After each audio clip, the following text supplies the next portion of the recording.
सभी चिकित्सक गणों को नमस्कार। मैं अखिलेश नारायण सिंह, नारायण हर्बल स्पैजरी का डायरेक्टर हूं मैं। और हम सभी आज सबसे पहले तो तारीख बता दूं, 6 मार्च है। ये सेकंड बैच कार्सिनोमा क्लास है, मेलिग्नेंट की क्लास है। क्लास थर्ड है और बैच नंबर सेकंड है। ठीक है, तो आज हम सभी लोग जानेंगे कि अभी तक हम लोग जान चुके हैं, 2 क्लास हो चुकी है। एक क्लास में हमने बताया कि कैंसर क्या होता है, कैंसर को मैलिग्नेंट ही क्यों कहते हैं वो भी बता दिया गया। अब बात करते हैं कैंसर किन निम्न कारणों से होता है।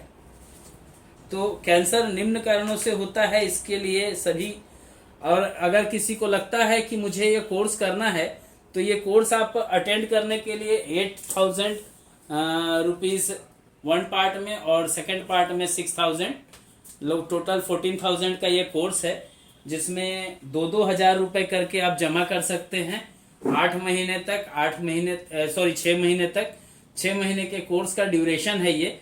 और इस 6 महीने के कोर्स में आप कैंसर के ऊपर कैसे कार्य करेंगे 38 स्पैजरिक्स को लेकर के, और साथ ही हमारे 30 मेडिसिन को लेकर के। तो इसके ऊपर जब काम करते हैं तो हमें सबसे पहले जानकारी होनी चाहिए कि होता क्या है कैंसर। फिर कैंसर को कैंसर ही क्यों कहते हैं, या मैलिग्नेंट है तो मैलिग्नेंट को मैलिग्नेंट ही क्यों कहते हैं, जानकारी होनी चाहिए। फिर इसके बाद आती है बात कि कारण क्या होता है। तो कारण बताऊं इससे पहले आपको सभी को बता दूं कि ये जो नोट्स आप सभी के पास प्रस्तुत हो रहा है ये वीडियो के माध्यम से, तो ये आप चाहें तो एक बुक है इलेक्ट्रो होम्योपैथी महाग्रंथ पार्ट 3। इसमें oncology treatment by electro homeopathy spagyric vegetable extract बताया गया है।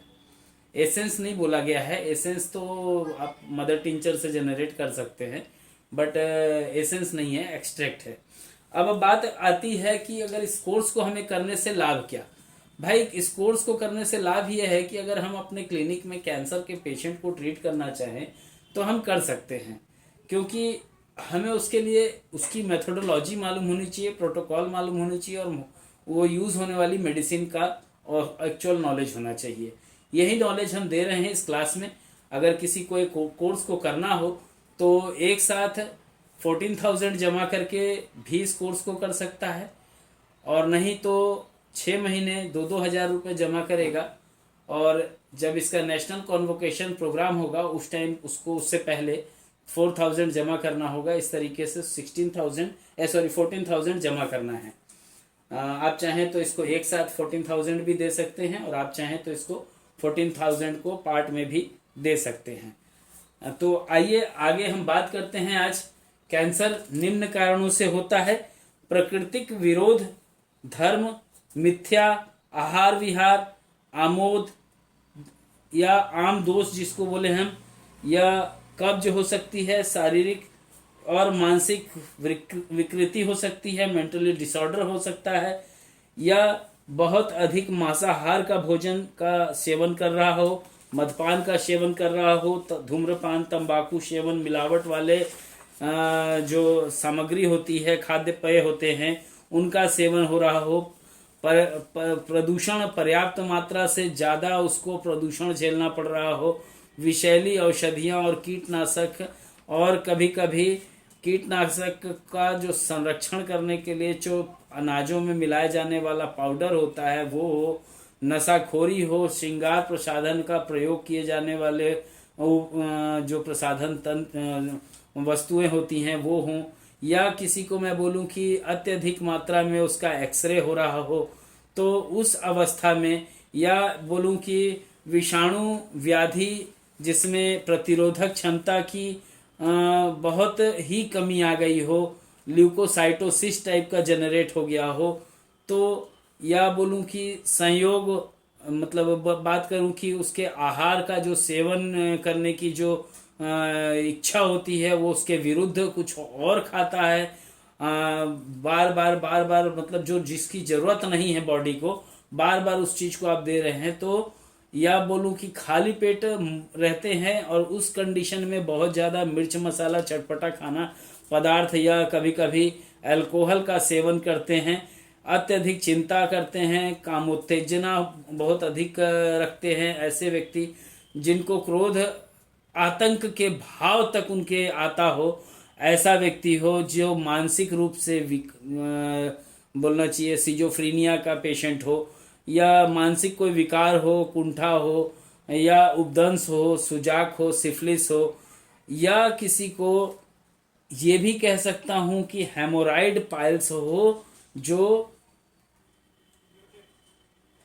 टॉक्सिक से भरा हुआ हो, मतलब फुली टॉक्सिफाइड हो, मतलब पूरा जहरीला हो, या विजातीय द्रव का शरीर में संचय हो गया हो, या प्रविष्ट आदि के कारण कैंसर होता है। कैंसर के जो लक्षण होते हैं, कैंसर के लक्षण की बात करें तो कैंसर के कारण ऐसे अनेक लक्षण दिखाई देने लगते हैं जो कैंसर होने का आभास देते हैं। महत्वपूर्ण लक्षणों का विवरण नीचे बता रहा हूं मैं, ध्यान दीजिएगा।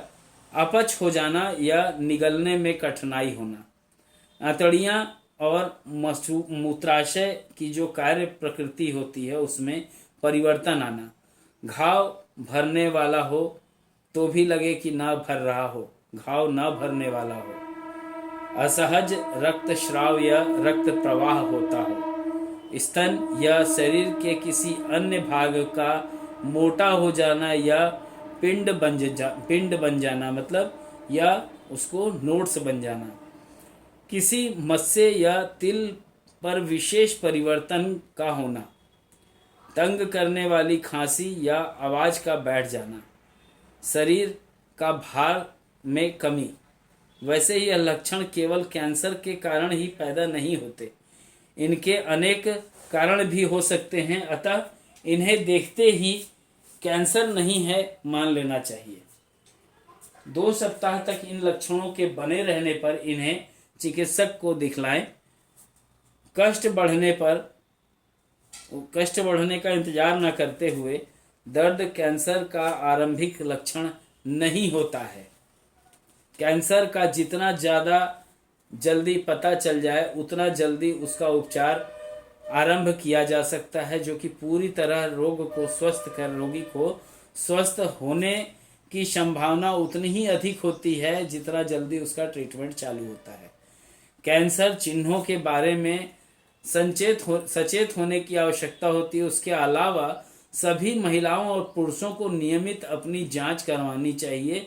सामान्य परीक्षण द्वारा कुछ प्रकार के कैंसर का पता किसी चिन्ह के प्रकट होने के पहले ही किया जा सकता है।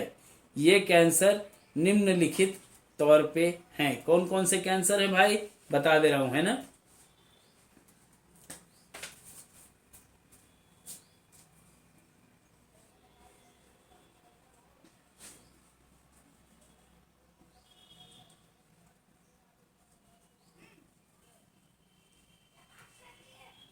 माउथ मैलिग्नेंट पहला है, तो पहले माउथ मैलिग्नेंट को समझाऊंगा तब मैं उसके पॉइंट्स लिखूंगा, नहीं तो आप लोग क्या करते हैं पॉइंट्स को लिख के छोड़ देंगे, फिर उसको समझेंगे नहीं। तो मुख के कैंसर के चिन्ह के लिए मुख के नियमित रूप से जांच अवश्य करनी चाहिए। मुख के ऊतकों टिश्यू का परिवर्तन कैंसर की आरंभिक स्थिति हो सकती है। इसके परिवर्तन से आसानी से देखा जा सकता है और अनुभव किया जा सकता है। दंत चिकित्सक को चाहिए कि वो नियमित रूप से आने वाले रोगी को मुख के पूरी जांच करे। मसूड़े, ओठ, गले का जो रंग होता है उसमें होने वाले परिवर्तन पर भी ध्यान देना चाहिए। अगर कहीं खुर्रट आ रहा हो, पपड़ी आ रहा हो, दरार हो, सूजन हो, घाव हो, रक्तस्राव हो रहा हो या मुख के किसी भाग में मोटा होने के बारे में विशेष ध्यान दिए जाना चाहिए। वैसे इनके होने का अर्थ यह नहीं है कि कैंसर ही हो गया है। चिकित्सक या दंत चिकित्सक के पास जाकर जांच अवश्य करवा लें। और यदि आप तंबाकू, पान मसाला, जर्दा या किसी नशे से रिलेटेड चीज़ों का सेवन करते हैं तो जांच करवाना और भी अति आवश्यक हो जाता है। आप स्वयं भी शीशे में अपना मुंह देख सकते हैं और अगर कोई परिवर्तन दिखाई देता है तो चिकित्सक से सलाह अवश्य लेना चाहिए। दूसरी कंडीशन आती है, ठीक है, दूसरी कंडीशन क्या है? Breast cancer.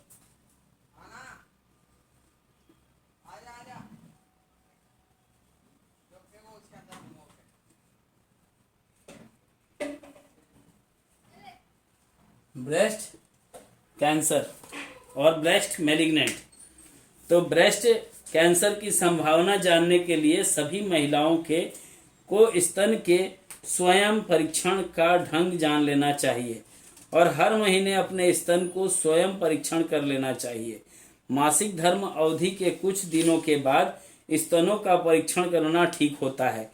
जब स्तनों के बड़े होने या दर्द होने की संभावना बिल्कुल नहीं होती है, मासिक धर्म एमसी बंद हो जाने पर भी महिलाओं को हर महीने स्वयं परीक्षण के लिए एक दिन कभी भी नियुक्त कर लेना चाहिए। पीवीसी करा सकते हैं, ठीक है।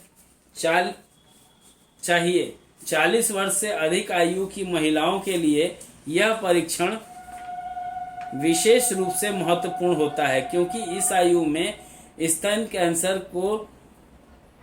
स्तन कैंसर का खतरा बढ़ जाता है। यदि किसी महिला को स्तन में पिंड या किसी प्रकार का परिवर्तन का आभास होता है तो उसे चिकित्सक से संपर्क करना चाहिए। स्तन के लगभग 80% भाग पिंड कैंसर नहीं होते हैं, पर एक चिकित्सक ही इसका सही निदान कर सकता है।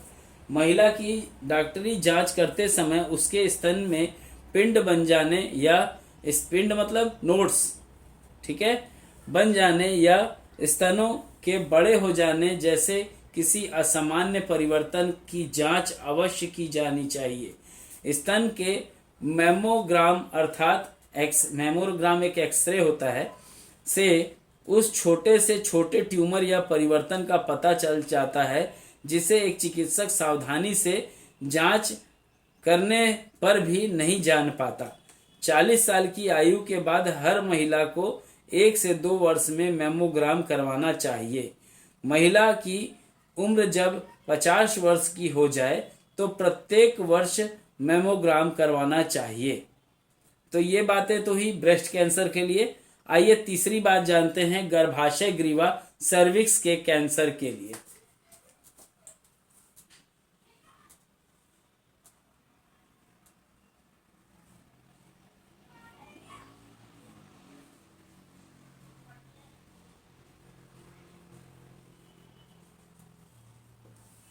सर्विक्स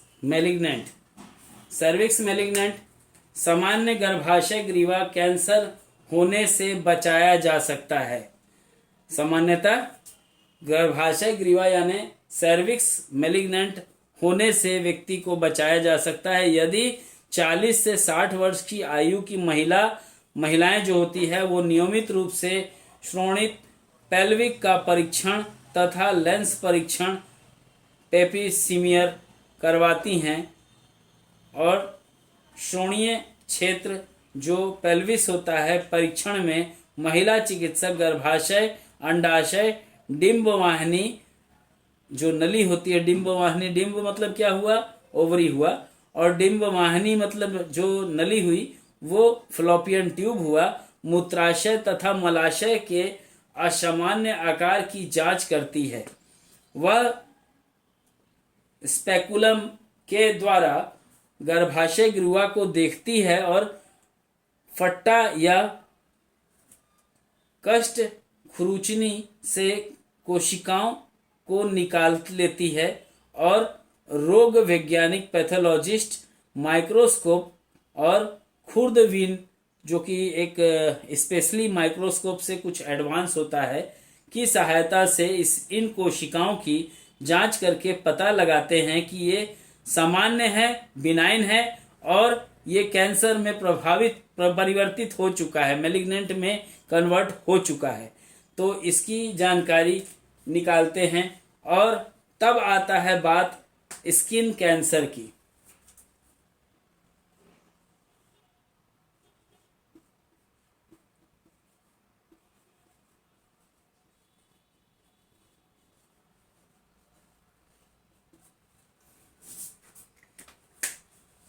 त्वचा के कैंसर में जब बात करते हैं, स्किन मैलिग्नेंट में जब हम बात करते हैं, तो स्किन की जांच कैंसर की संभावना के लिए त्वचा में खासकर तिल या मस्से वाट्स में किसी भी प्रकार की नई वृद्धि या परिवर्तन के लिए आप नियमित रूप से जांच करवाएं। किसी भी परिवर्तन को तुरंत चिकित्सा को दिखलाएं।